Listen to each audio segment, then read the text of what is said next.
दोस्तों नमस्कार। मैं सुमन भारती, आप सभी का स्वागत है हमारे YouTube मंच भारती की बात में। आज हम भारती की बात में बात करने वाले हैं बिहार के मुख्यमंत्री श्री नीतीश कुमार बाबू के बारे में, जिन्हें कि राजनीतिक चर्चा में पलटू चाचा भी बोला जाता है। पलटू राम के नाम से विख्यात हो चुके हैं और वो इतनी बार पलटी मार चुके हैं कि शायद एक बंदर भी शर्मा जाए, इतनी बार वो गुलाटी मार चुके हैं। 10 वर्षों में 5 बार ये पलटी मारे हैं।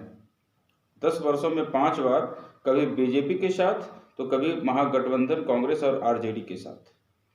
तो शायद जो नाम उनका रखा गया है उसे वो चरितार्थ कर रहे हैं कि सचमुच में पलटू राम है। और उनका तो नाम मतलब गिनीज बुक ऑफ रिकॉर्ड जो है उसमें दर्ज होना चाहिए कि कोई भी राजनेता इतने कम वर्षों में कितनी बार पलटी मार सकता है अपने राजनीतिक महत्वाकांक्षा को पूरा करने के लिए। दोस्तों, लेकिन इसमें सबसे महत्वपूर्ण बात यह है कि वो पलटी जब भी मारते हैं तो सीएम की कुर्सी अपने साथ लेके जाते हैं। सीएम की कुर्सी किसी को देते नहीं है। बीजेपी के साथ भी जाएंगे तो सीएम की कुर्सी इनके पास रहेगी, और आरजेडी कांग्रेस महागठबंधन की तरफ जाएंगे फिर भी सीएम की कुर्सी इन्हीं के पास रहनी है। सारा कुर्सी का खेल है।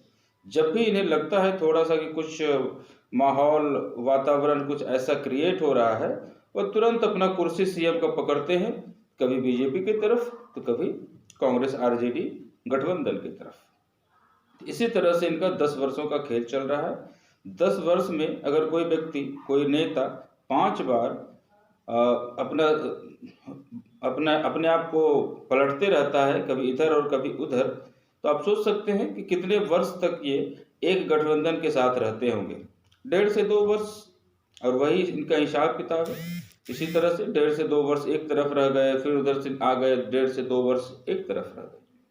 ये इनके जो पलटी मारने की आदत है, इस आदत के ऊपर अमित शाह आज से 6-8 महीने पहले क्या बोले थे वो पहले सुन लेते हैं, उसके बाद फिर बात आगे करते हैं। इनके आधे एमपी भाजपा के दरवाजे खटखटा रहे हैं, और मैं पर एक बात स्पष्ट कर देता हूं, किसी के मन में ये संशय हो कि चुनाव के परिणामों के बाद नीतीश बाबू को फिर से भाजपा एनडीए में लेगी, तो मैं बिहार की जनता को स्पष्ट कह देना चाहता हूं, और लल्लन बाबू को भी स्पष्ट कहना चाहता हूं, आप लोगों के लिए भाजपा के दरवाजे हमेशा के लिए बंद हो चुके हैं।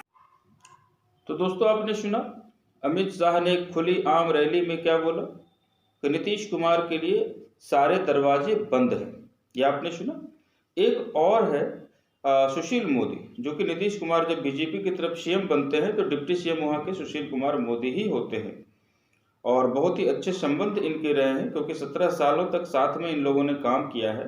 पर सुशील मोदी का वक्तव्य क्या है नीतीश कुमार के पलटी मारने वाले जो ये क्रियाक्रम चलते हैं, इस विषय पर सुशील मोदी का क्या कहना है वो भी सुन लेते हैं। लेकिन बीजेपी ने अपने सारे दरवाजे बंद कर रखे हैं, और बीजेपी ने तय कर लिया कि नीतीश कुमार अगर नाक भी रगड़ ले, कुछ भी प्रयास कर ले, अगर चाहें भी तो भी बीजेपी उनको स्वीकार नहीं करेगी। अब देखिए, वो तो एक बोझ बन चुके हैं। तो आपने सुना, ढेर सारे मीडिया के माइक लगे हुए थे और उसके सामने में क्या बोल रहे हैं सुशील मोदी कि नाक भी रगड़ लेंगे फिर भी भाजपा उन्हें अब अपने साथ नहीं लेगी। ये तो खुल्लम खुल्ला बात है, और ये बहुत दिनों की बात नहीं है। सब ये 6 महीने, 5 महीने, 3 महीने, 2 महीने पहले की बात है। ऐसा नहीं कि 5 वर्ष 10 वर्ष पहले की बात है। ये हाल का घटनाक्रम है, कुछ महीने पहले की बात है। तो फिर ये अचानक से ऐसा क्या हो जाता है? और ये भी हम एक बयान सुन ले, वही सुशील मोदी जो कि बोल रहे हैं कि नाक भी रगड़ लेंगे लेकिन बीजेपी अब इन्हें स्वीकार नहीं करेगी, वही कल के दिन यानी 26 जनवरी को बोल रहे हैं कि दरवाजे हमेशा के लिए बंद नहीं होते हैं, सुविधा अनुसार, आवश्यकता अनुसार दरवाजे खुलते भी हैं। इस बयान को भी सुन लेते हैं, फिर हम लोग आगे बढ़ते हैं चर्चा में। बयान दिया है, राजनीति में दरवाजा हमेशा के लिए बंद नहीं होता, अगर बंद होता है तो खुलता भी है दरवाजा। मंत्री नीतीश कुमार क्या रहेंगे सर, या कुछ जो बातें हो रही थी? देखिए, वो मुझे नहीं मालूम है कि नीतीश कुमार यहाँ रहेंगे, वहाँ रहेंगे, कहाँ रहेंगे। लेकिन मैंने आज दिल्ली में भी कहा था कि राजनीति में कोई दरवाजा परमानेंट बंद नहीं होता, आवश्यकता के अनुसार दरवाजा खुलता रहता है, बंद होता रहता है। अगर आवश्यकता पड़ेगी तो दरवाजा खुल जाएगा, अगर आवश्यकता नहीं पड़ेगी तो दरवाजा बंद रहेगा। दोस्तों, जब बयानों की ही बात हो रही है, अमित शाह का बयान हम लोगों ने सुना और सुशील मोदी का बयान हम लोगों ने सुना, अब एक बार पलटू चाचा का भी बयान सुन लेते हैं। पलटू चाचा जब बीजेपी को छोड़कर और आरजेडी कांग्रेस गठबंधन की ओर आए और फिर यहाँ पे एक सरकार बिल्डअप की और खुद सीएम बने, तो उस समय इनका क्या कहना था? नीतीश बाबू का इनका कहना था, बिहार के मुख्यमंत्री नीतीश कुमार ने बीजेपी के साथ फिर जाने के सवाल पर कहा है कि वो अब कभी भी बीजेपी के साथ नहीं जा सकते। नीतीश ने कहा है कि मर जाना कबूल है, लेकिन बीजेपी के साथ जाना कबूल नहीं है। जो इसे लेकर हवा उड़ा रहे हैं वो लोग हवा उड़ाना बंद कर दें। अब ये सवाल ही नहीं पैदा होता कि बीजेपी के साथ जाएंगे या नहीं जाएंगे। दरअसल बिहार बीजेपी कार्य समिति की बैठक के बाद बीजेपी ने प्रस्ताव पारित किया, नीतीश कुमार के साथ फिर नहीं जाने का संकल्प बीजेपी ने लिया और उसी के बाद नीतीश कुमार ने यह टिप्पणी की है। आज के दिन की हत्या का है, तो कहीं नई पीढ़ी को भूलना है, सबको याद रखना है। लोग अगर भूलवाना चाहेंगे, आज झगड़ा करवाना चाहेंगे नया, वो अपना जगह पर है। हम लोग तो सवाल ही नहीं पैदा होता है। मर जाना कबूल है, उनके साथ जाना हमको कभी कबूल नहीं है, ये अच्छी तरह जान लीजिए। बीजेपी के चाणक्य कहे जाने वाले अमित शाह मुजफ्फरपुर का दौरा किया, वहां एक रैली को संबोधित किया नवंबर महीने में, आज से 2 महीना पहले, 2.5 महीना पहले। उस वक्त भी उन्होंने नीतीश कुमार को क्या क्या कहा है वो भी थोड़ा सा सुन लेते हैं। कि 2025 में इस बार कमल फूल की सरकार बनानी है, भाजपा सरकार बनानी है, क्योंकि आपने जब आशीर्वाद दिया, ये पलटू राम ने पलटी मारकर जनादेश का द्रोह किया। मुझे बताओ, आपने लालू जी के जंगल राज के खिलाफ वोट दिया था या नहीं दिया था? जोर से बोलो, दिया था या नहीं दिया था? ये पलटू राम प्रधानमंत्री बनने के लिए बिहार के जनादेश के साथ द्रोह करे है। तो दोस्तों, बात अब ऐसी है कि नीतीश बाबू, जिन्हें कि सुशासन बाबू के नाम से जाना जाता था, अब वह पलटू राम चाचा के नाम से विख्यात हो चुके। पर ऐसी स्थिति इनके सामने क्यों आई कि इन्हें जो है अपने गठबंधन को छोड़कर और इन्हें बीजेपी गठबंधन एनडीए में जाना पड़ रहा है?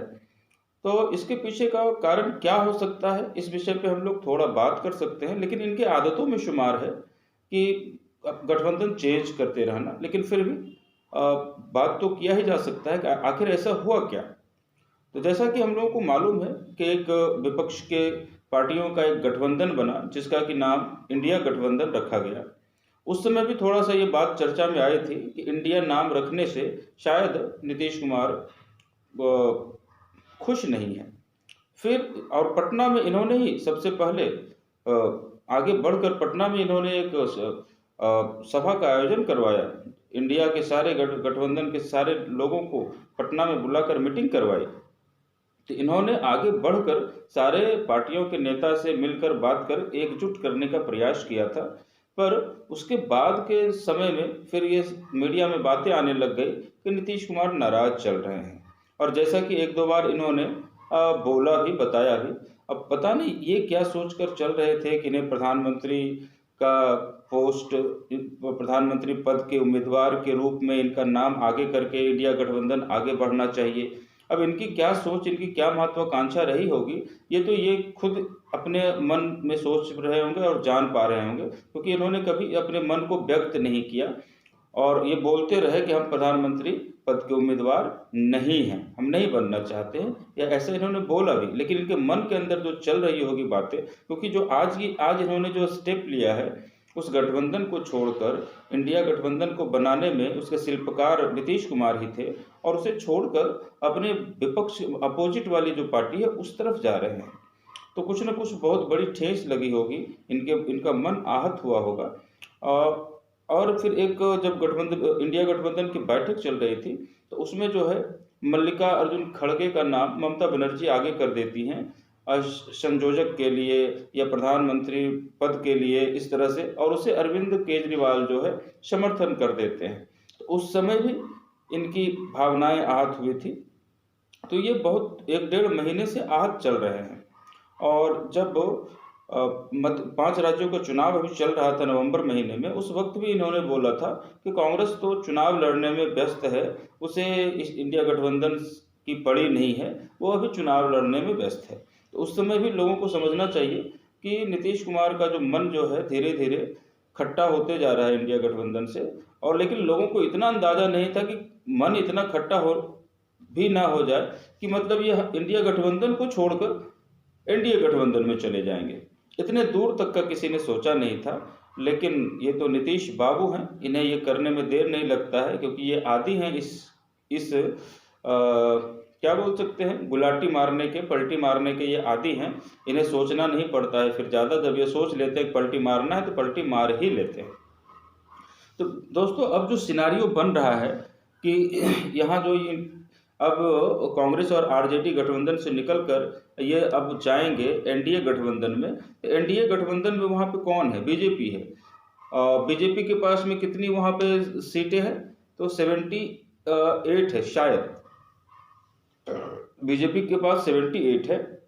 और हम पार्टी जो है जीतन राम की पार्टी, उसके पास 4 है। तो 78 और 4 मिल करके 82 हो गए। और उसके बाद में 45 जेडीयू के वो शामिल हो जाएंगे, है ना। तो ये 127 सीट के आसपास इन्हें हो जाता है। और बिहार में सरकार बनाने के लिए बहुमत का जो आंकड़ा होता है वो 122 होता है ना। तो यानी 5 विधायक इनके पास ज़्यादा हैं। तो अगर ये नीतीश कुमार उस तरफ जाते हैं तो बहुमत से 5 विधायक इनके पास ज़्यादा रहेंगे, यानी 127 विधायक के साथ ये सरकार बहुत अच्छे से चला सकते हैं।